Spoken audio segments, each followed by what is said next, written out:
தர்ஷீஷின் குமாரத்தியே, நதியைப் போல உன் தேசத்தில் பாய்ந்து போ, உனக்கு அணை இல்லை. தீருவுக்கும் தர்ஷீஷுக்கும் உண்டான ஒரு எச்சரிப்பின் செய்தி. ஏசாயா தீர்க்கதரிசி ஒரு தீர்க்க தரிசனமாக இதை சொல்லியிருப்பாரு. இங்கே நிறையா ட்ரேடு நடந்திருக்கும்.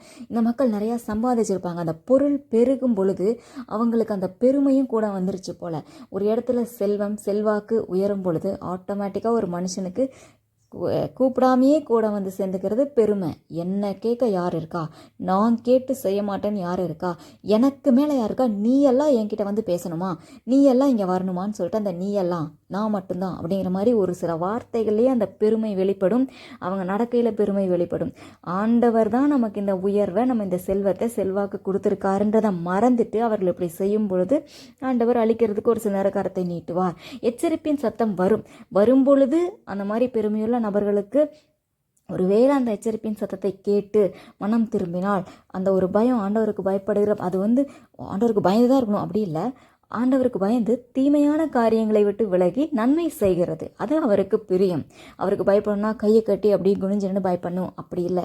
இருதயத்தில் அவருக்கு முன்பாக நம்மை தாழ்மைப்படுத்தணும். ஆண்டவரே, இதெல்லாம் என்னுடைய திறமையில் உங்கள் கிருபையில் நீங்கள் கொடுத்துருக்கீங்க அப்படின்னு சொல்லிட்டு அவருக்கு நன்றியுள்ளவர்களாக இருக்கணும். அந்த இருதயத்தை அவர் வாஞ்சிக்கிறார். அதை விட்டுட்டு பெருமைப்படக்கூடாது. இங்கே தானியேல் அடிமையாய் கொண்டு போகப்படும் பொழுது அவர் எப்படி தன்னை அந்த அசுத்தமான ஒரு சில காரியங்களுக்கு விலக்கி ஆண்டவருக்கு பரிசுத்தமாக தான் இருக்கணும், அந்த தீட்டான காரியத்தை நான் எடுத்துக்க மாட்டேன், சாப்பிட மாட்டேன்னு சொல்லி தன்னுடைய போஜனத்திலிருந்து அவர் ஆரம்பித்தாரோ, அவர் எவ்வளோ அழகாக அந்த இடத்துல பரிசுத்தத்தை காத்துக்கொண்டார். அவருக்கு ஒரு உயர்வு வந்துச்சு. மறுபடியும் அவர் அதை ரொம்ப வருஷத்துக்கு அப்புறமும் அந்த பல உயர்வுகளை அவர் அங்கே ப்ரமோஷன்ஸ் வாங்கியிருந்தாலும் அந்த கடைசி நேரத்தில் எவ்வளோ எக்ஸ்பீரியன்ஸ்டு ஸ்டாஃபாக அவர் இருந்திருப்பார்ல. ஆனால் ராஜாக்கள் மாறின பொழுதும் அவர் அந்த பரிசுத்தத்தை ஆண்டவருக்கு பயந்து வாழ்கிறத அந்த ஜெப வாழ்க்கை அவர் விடவே இல்லை. சிங்கக்கெவிலேயே போட்டாலும் எனக்கு ஆண்டவர் தான் வேணும்னு சொல்லி அவர் ஸ்ட்ராங்காக நின்னார். கூட வேலை பார்த்த உயர் அதிகாரிகளே அவர் அந்த குழியில் தலை நினச்சப்ப கூட, அந்த சிங்க குழியில் தலை நினச்சப்ப கூட அவர் ஆண்டவரை விடலை. கர்த்தர் உண்மையுள்ளவராக இருந்தார்.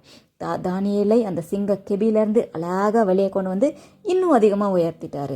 அதனால் அந்த தாழ்மையுள்ள இருதயம், ஆண்டவருக்கு பயப்படுற இருதயம், ஆண்டவரை முன்னிறுத்துகிறத இருதயம் நமக்கு இருக்கணும். அப்படி இருந்தால் வருகிற செல்வங்கள் செல்வாக்குகள் நிலைத்து நிற்கும். நம்மளும் நிலச்சிருப்போம். ராஜாக்கள் மாறலாம், ராஜ்யங்கள் மாறலாம், ஆனால் நம்ம ஆண்டவரோடு இருந்தால் நம்மளுடைய உயர்வுகளை ஆண்டவர் நிலைத்து இருக்க செய்வார். நீங்கள் அந்த ஆண்டவருக்கு பிரியமில்லாத காரியங்களை விட்டு அவர் உங்களுக்கு கொடுத்த நன்மைகளுக்காக நன்றி சொல்லுங்கள். நன்றியுள்ளவர்களாக இருங்கள். ஆண்டவர் தானியேலை எப்படி உயர்த்தி கொண்டே போனாரோ உங்களையும் உயர்த்தி கொண்டே போவார். உங்களுக்கு கொடுக்கிற அந்த உயர்வுகளை நிலைத்து நிற்க செய்வார்.